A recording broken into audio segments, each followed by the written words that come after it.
Baik, Assalamualaikum warahmatullahi wabarakatuh. Perkenalkan, saya Zidan Afsar Abdallah dari kelas 04 TPLP 001. Di sini dengan NIM dengan nomor induk mahasiswa di 211011400085. Pada kesempatan kali ini, di video ini, saya ingin menjelaskan dan mempresentasikan tentang hasil kerja saya di pertemuan ke-11 dari mata kuliah praktikum jaringan komputer. Di sini saya ingin menjelaskan tentang laporan saya, yaitu di pertemuan sebelah sini tentang Cloud Service VPS atau Virtual Private Server. Baik, kita langsung saja mulai. Yang pertama kita ke teori dasar. Teori dasarnya itu Cloud Service VPS atau Virtual Private Server itu merupakan sebuah konsep layanan komputasi yang menyediakan infrastruktur virtual yang dapat diakses dengan internet.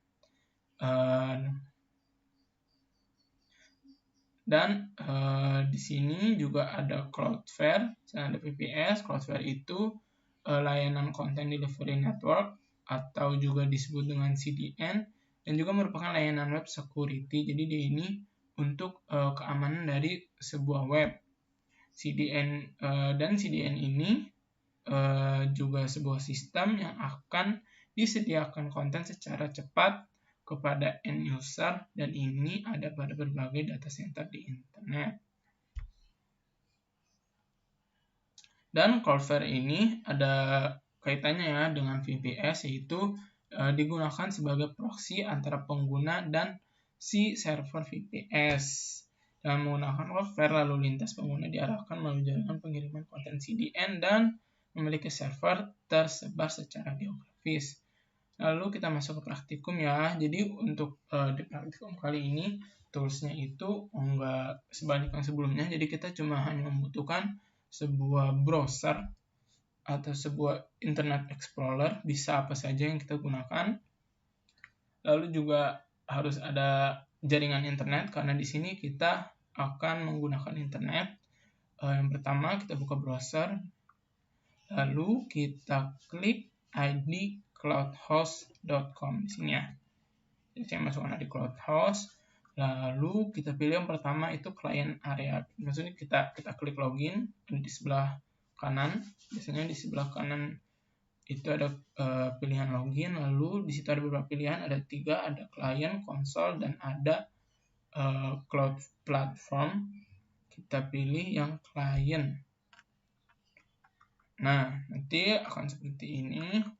Dan di praktikum kali ini juga kita berkelompok ya. Kenapa berkelompok? Karena kita harus mengeluarkan uang, dan uangnya ini untuk register atau masuk ke beberapa akun dari ID Cloudhost. Jadi memang harus mempunyai jadi agar bisa mengaktifkan suatu toolsnya, kita harus menggunakan uang. Di sini ya, kita register, kita masukkan data diri yang sesuai, lalu ada password, kita klik receive email, lalu klik register.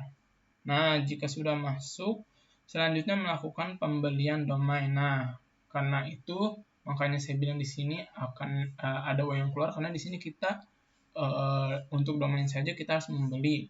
Lalu klik register a new domain, ketik domain yang diinginkan di sini, dan klik search. Ya, klik register new domain. Di sini ada ya.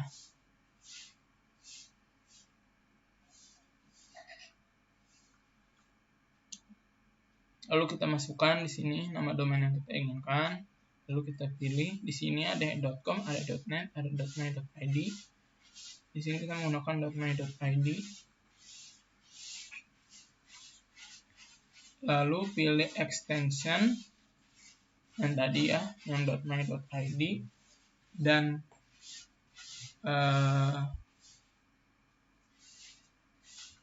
sebelumnya kita klik search dulu, klik search baru kita klik si extensionnya. bisa dipilih di sini. Saya dan kelompok saya menggunakan .my.id.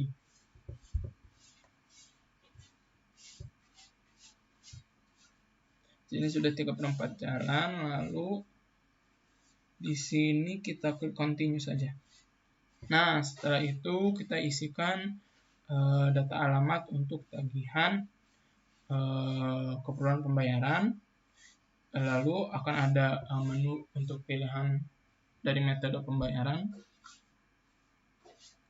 lalu lakukan pembayaran. Nah, jika sudah semuanya, maka akan ada notifikasi pembayaran seperti ini ya.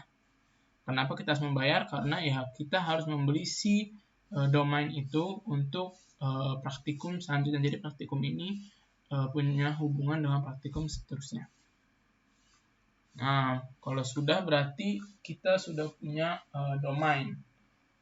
Selanjutnya adalah kita buka lagi ID CloudHost. Di sini tapi bukan hanya klien.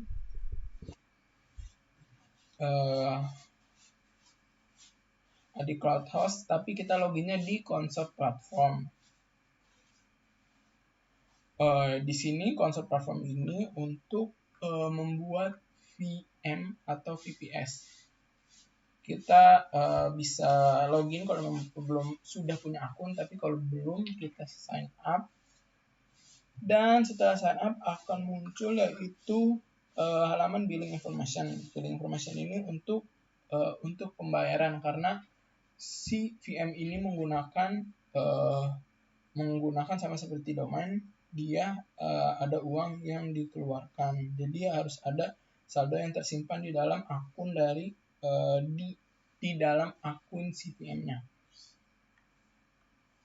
Sama seperti tadi kita akan ada pilihan metode pembayaran, kita pilih sesuai yang kita inginkan. Lalu jika sudah dengan pembayaran, pokoknya semua proses dari pembayaran udah, maka akan muncul seperti ini ya. Jadi kita langsung ke halaman utama dari si ID CloudHost console-nya. Sini. Dan untuk mengaktifkan VM kita harus melakukan top up. Nah, disinilah bagian dari top up-nya.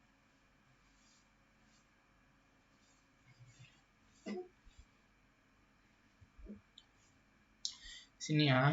Dan di sini ada minimal pembayaran atau minimal top up, itu sekitar 50 sampai 55.000. Ini kita pilih metode pembayaran, lalu kita klik top up, lalu kita selesaikan dengan metode pembayaran, dan akan tampilannya seperti ini. Dan di atas itu, di agak ke kanan akan ada angka dan tulisan remaining credit sebesar Rp55.000 yang menandakan bahwasanya saldo kita di akun itu sebesar Rp55.000. Dan ini berarti menandakan bahwa akun dari konsol ID CloudHost Console siap digunakan. Selanjutnya kalau sudah, kita ke bagian Cloudflare. Cloudflare sini ya. Jadi kita ke ID CloudHost. Di sini ID CloudHost-nya saya tunjukkan. Di sini ada sisa dari uang, sisa dari kreditnya. Lalu di sini untuk ID Cloud yang klien untuk membuat domainnya.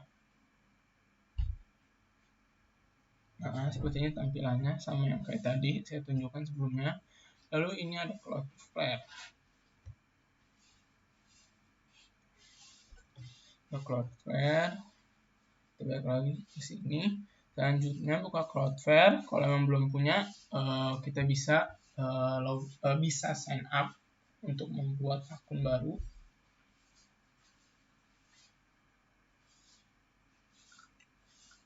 Ini ya. Nah, di sini kemudian pilih opsi free. Kita pilih yang free karena kita tidak ingin mengeluarkan uang lagi. Kemudian pilih opsi free dan klik add website. Lalu isi data diri dan keperluan sign up dan akun pun siap digunakan. Ini ya.